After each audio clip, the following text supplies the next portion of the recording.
Hello and welcome to VoiceWord Presents the Great Business Story Transforming India in association with NDTV Profit. The story today is the Bear House, a contemporary menswear brand that brings high-end, stylish and comfortable line of clothing. Joining me on the show are Mr. and Mrs. Bear, as their t-shirt says, Harsh and Tanvi Somaya. Thanks very much for speaking to us. Take us through the brand itself and why it's perhaps different in a, shall I say, crowded space. We believe that we're trying to create a Monday to Friday 9 to 9 for a men's wardrobe. For us, fashion is, I would say, quality. What we've created with the brand is to highlight more colors, more young, more appealing audience. It is for the 9 to 9, as Harsh said.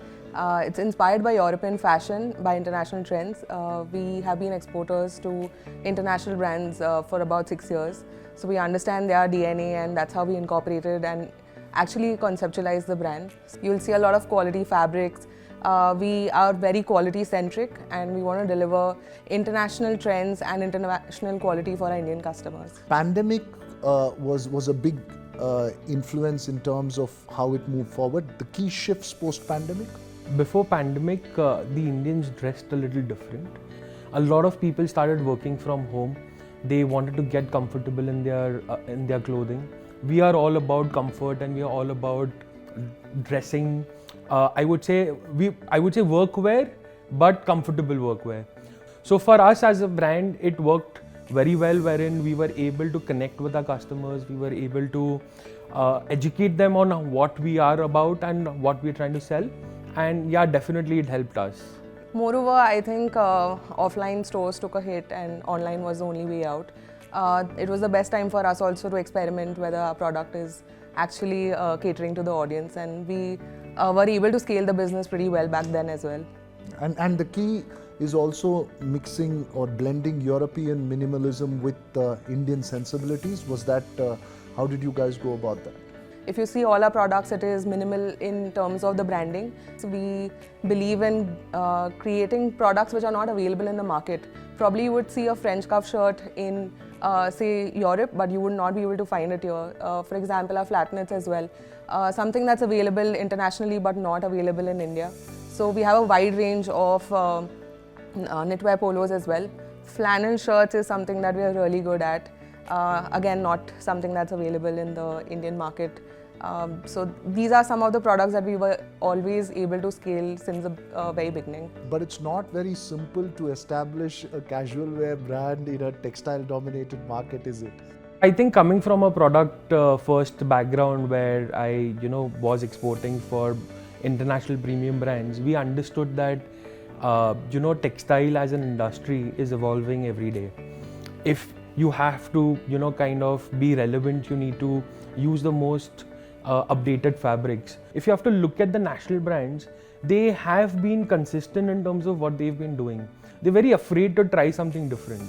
That's where we come in, and we have been able to create that difference and connect with the younger generation. So yes. So largely for a new India, but how does your focus on premium fabrics like Giza cotton and Turkish blends support your overall trajectory? So as I was talking about quality, so we always believe in giving the best quality to our customers. So when we talk about Gizas and we talk about Supima cotton, these are the most premium fabrics that you can buy. And we use them to blend it in our products because, as I said, we like keeping things simple. And when you keep things simple, you need to offer something different for the customer. And for us, the differentiator is the product quality. Using premium fabrics, using the right blends to make sure that the quality of the product is seen. And in terms of the aesthetics, when you use finer fabrics, it looks more appealing and looks much nicer. What would be that one thing that you did differently or consciously innovated upon, primarily because of your manufacturing legacy and the fact that you had that knowledge? Keeping our costs low is very important. So having the knowledge base of running a factory for 6 years, we understood the suppliers, we understood our vendors, and we understood the game in terms of how we operate in terms of margins. So in an ecosystem when everyone is making money, it becomes much easier and much viable for everyone to kind of cooperate and evolve. And that is what is the key in terms of how we've built the brand. The other challenge is also balancing trend-driven design with appeal that's perhaps timeless. Any examples that you have on that? I think in Europe and in American countries as well, flannels is something that is widely used in terms of shirts, overshirts, your shackets. It's something that was new to India, and since we were exporting to many brands, we thought that there's a big gap in the Indian market. So we introduced this flannel product and it did phenomenally well. It's currently our top seller. Out of 100 top sellers, I think 48 would be our flannel shirts. So talking more about flannels, if you have to look at flannels as a product, we made it 100% cotton fabric, we made it lightweight, and we made it summer friendly for the Indian audience. So when we did that, the flannel product was wearable in the summers. And today for the brand, what we've been doing is creating a lot of designs and variations in that. And I think today we've got most of our designs which work for us. Interesting. And the other transition is also jumping into the marketplace directly from just being a D2C kind of approach. What's the key critical challenge when it comes to directly meeting the customer, the end customer, and selling the product? When you look at D2C, when you're connecting with the consumers directly, we are able to tell a better story. We are able to connect with the consumers better. In a way that you can give them a complete journey of why the product, what the product is, and how we've crafted it. And we create a collection on their recommendations and on their suggestions. So we are able to tell a better story through D2C. Okay, interesting. And in terms of expanding offline, what would be the key lessons that you have learned so far? Till today, whatever we've done in terms of retail, we've experienced great success. Retail as a platform helps us connect with the customers better. With retail, we are trying something different as well. We are trying to create a more comfortable environment. We've just launched our cafe as well, which is called Bear Cafe, where we are trying to create a synergy in terms of how the shopping experience has to happen, wherein we want to offer coffee and a little bit of refreshments when you're shopping. And in terms of retail, we feel that we are able to give the product an identity, and with the brand in focus, available in malls and on high street, I think the recall value increases, and we are more relevant in terms of when we are viewed as one of the brands which are along with the national brand. So yes, the retail journey should be fruitful, and we're looking forward to it. Retail journey fruitful and looking forward to it. I'm just going to go off script a bit here. Just curious, the Bear House, why the name? Well, funny story. Me and her were just driving along when we started the brand, and we were kind of not able to find a name. She's like, why can't we just call it the Bear House? You look like a bear, so it's got a nice tune to it. I was like, yes, why not? And that's how the name, the Bear House. Must also offer a bear hug to all your customers when they come. Yes, 100%. We should. Yeah, but what are your priorities in terms of growth, expansion, the future trajectory? So in terms of growth, we're focusing on our online sales. We're growing double digits year on year. Marketplace, D2C. With the offline coming in, we are opening a good amount of stores month on month. We've got a good target in terms of how we want to expand our footprint. We've already started international shipping. We are available in GCC. We're starting with Europe and UK as well in the coming months. With retail presence, we're looking at MBO and even the large format stores. So making sure that we become a national brand soon and we are available pan-India. Is there a moment when you wanted to turn around and say, it's not going to work out, I'm not too keen on pursuing this? Because every startup goes through that one moment and then the turnaround comes about. Honestly, I feel, we've been lucky. We've not had this moment because I would say so I didn't start the brand, honestly. She started the brand. It is her baby. I just joined her and now I'm helping her grow it. Now we are in it together. Yeah, we in it together. But when pandemic hit us, we felt that, oh God, now what? No one is going to shop. But honestly, we saw that shift coming in where retail slowed down and online picked up. People sitting at home were ordering. Our numbers just shot 3x over 2 months, and we were like, oh God, what's happening now? Where are the supplies? And somehow during pandemic we were able to make sure that our supplies came in. We were able to work overtime. We were able to get permission and dispatch orders. It was a fun journey where pandemic gave us hope and gave us the aspiration to become a 1,000 crore brand. Let me be a little mischievous here and ask you one final question. Has there been a point of difference between Mr. and Mrs. Baer over how to run the business? If there is one, is there one sore point that constantly keeps coming up? This is the way we should do it. No, this is not the way we should do it. And then who wins? I think earlier it used to happen where we had some conflicts, but then it was about divide and rule, where he takes over a few departments and he has the complete say in it, and I take over a few. So design and marketing is something that I take care of, and he takes care of the operations and the product and the operations, yes. And both of you don't meddle with each other's space? So we are very clear in terms of who's expert in what. Okay. And I am not a creative person, so I don't give my creative advice. So I keep it simple and I leave it to the boss. Okay. And the other way. And the other way, yes. So thanks very much, Harshan, Tanvi, Mr. and Mrs. Baer, for joining us here on NDTV. Thank you.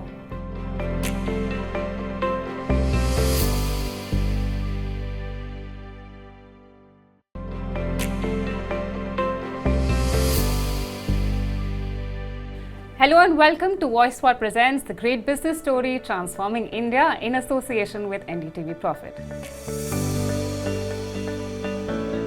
Today, the company in focus is D2K Technologies. This company provides banks and financial institutions with insights into credit risk management, a key aspect of how banks and institutions function. I'm in conversation with VK Sudhakar. He is the whole-time director and CEO of this organization, and Siddharth Sudhakar. He is the Chief Technology and Product Officer of this esteemed company. Thank you so much for having this conversation with me, gentlemen. This company was founded back in 2001, almost 2 decades ago. Please take me through the journey of how D2K Technologies has really transformed, and how's the journey been so far? In 2001, I was a banker with a nationalized bank, and we had the vision to see that there would be technology needs. We wanted to bring in certain solutions and the product to the banking area so that the banks can automate their back-end processes, which were otherwise manual, largely manual, which was consuming a lot of time, and the accuracy was not there. So we wanted to bring in some products which could make impact on understanding and derive insights into what is happening with the data, and deliver those products and insight to the banks for them to function more efficiently on the risk mitigation rather than risk transference. Siddharth, D2K's philosophy is built around innovation and digital transformation. How has this philosophy sort of fueled your relationship with all the clients that you handle and also the product developments? Primarily when we build for banks, we look at few aspects as to what are their requirements, core requirements, and what can we think beyond looking at the regulation that will come down the line. And so we bring in technologies like Gen AI, machine learning into the mix to augment what functionalities cannot be provided by pure automation. We're looking at emerging technologies and inculcating and integrating them with our banking products. And we believe that if it is of value to the end customer, then it would be of value to the entire enterprise. Mr. Sudhakar, your flagship suite, ChrisMac, has gained the trust of the top banks of the country. Tell me what sets it apart, and What's the key factor that one should actually watch out for when it comes to ChrisMac? ChrisMac stands for Credit Risk Information System for Monitoring and Asset Classification. We coined this over 2 decades back when the entire ecosystem was still not familiar with the credit risk component. We were aware that credit risk would be a very important component and that would be the game changer to a lot of business sustainability. We could do that, and to a very large extent we have been addressing through our client base, and their appreciation from time to time and their support from time to time has enabled us to transform this the whole journey as a matter of value addition both ends, and we have over a period of time been able to bring about those changes through adoption of new and latest technologies at that point of time and be relevant to the whole sector. The inventor of distance to default model. Give us more insight into it. It's US patented, I know that, but what is exactly the significance of this model? So typically the entire universe of credit risk is defined in binary, whereas in the ecosystem it is not true. It is a shade in between black and white. So we try to define the default prediction through a continuum of between 0 and 1. And by defining in a non-binary form, we were able to measure risk, identify risk, measure risk, and mitigate that process through a predictive engine. So it took us some time. It took us more than 6-7 years for us to build this model and get US patent. Now we have received Singapore patent as well, which vindicates our approach, which is a transformatory approach in this field, which has been the same for long. And now with this, we wish to use this in our EWS, ChrisMac EWS, and various other product offerings, and provide that platform to the banking sector and the financial institutions, including NBFCs and all those financing lenders, more meaningful insights to mitigate that risk rather than transfer the risk on the customer or borrowers through their covenants. So which we feel would be a very game-changing approach when the banks adopt to distance to default model. Now, D2K Technologies is also expanding its offerings through a SAS model targeting MFIs, BFSI sector, as well as microfinance institutions. What kind of opportunities do you see in this space, and how do you plan to scale your offerings in this? So for the last 2 decades, we've been catering to the top tier banks, and we've largely been doing enterprise solutions. So this gamut of doing SaaS or software as a service for NBFCs, insurance players, microfinance and cooperative banks has been with the intention that we come to a ticket size that is palatable to these organizations. They have a growing credit portfolio. They have, they are lending to emerging businesses. They are emerging to retail segment, to microfinance segment, and they are fast growing. So the idea is that we bring in the expertise that our product has and the performance that it has had in the large enterprise segments, bring that quality to the next level segments like NBFCs, and we believe that this will actually augment their tools of today.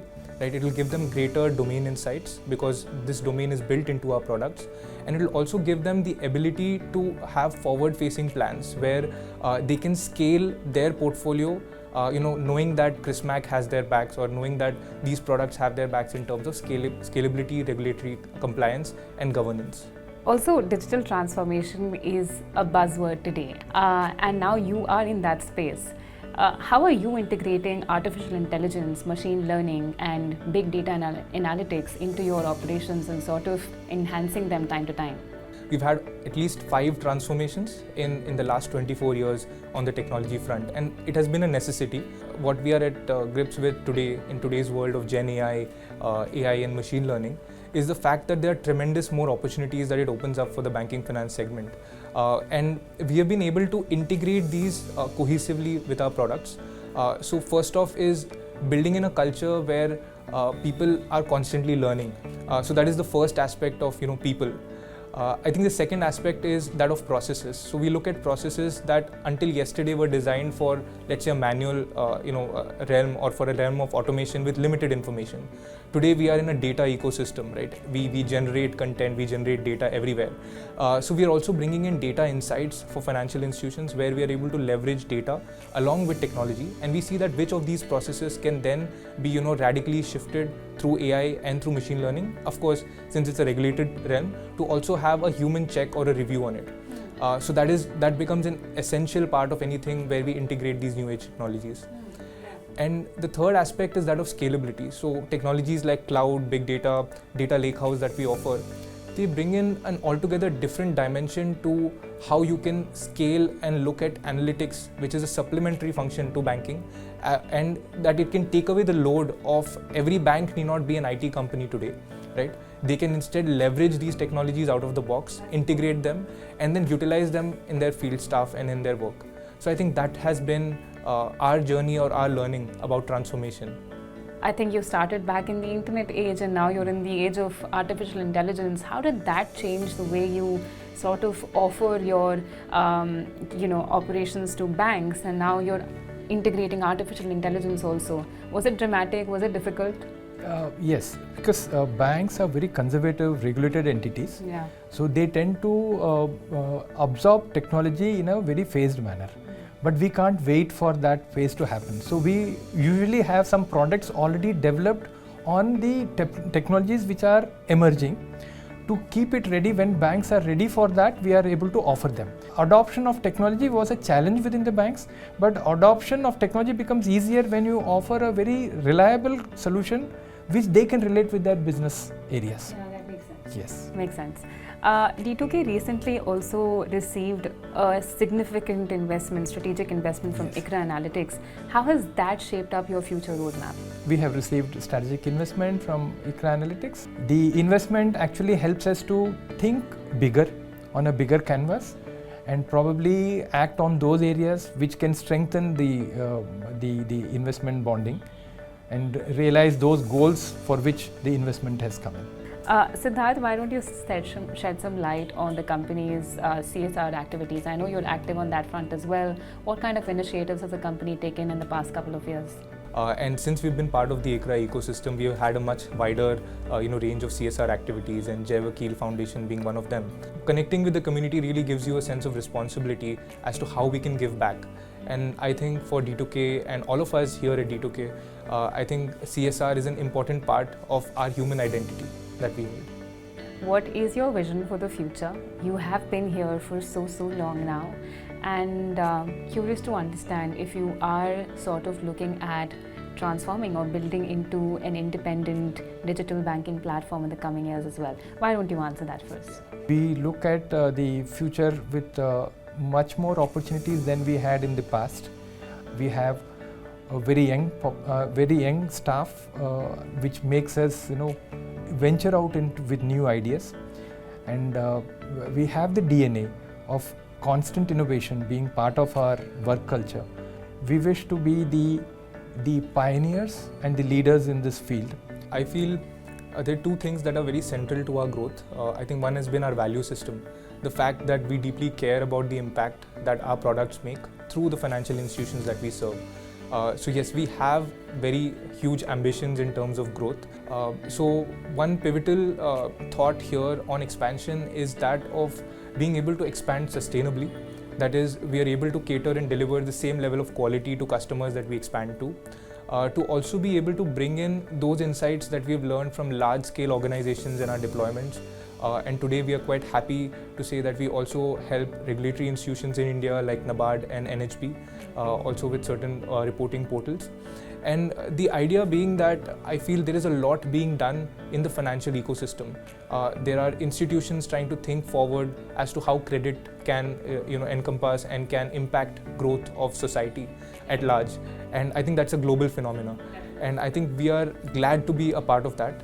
And we are glad to make our footprint or do our bit as we scale and expand to these geographies. Thank you so much for having this conversation, and we had a great time, but all the best for the future. Thank you. Thank you. Thank you.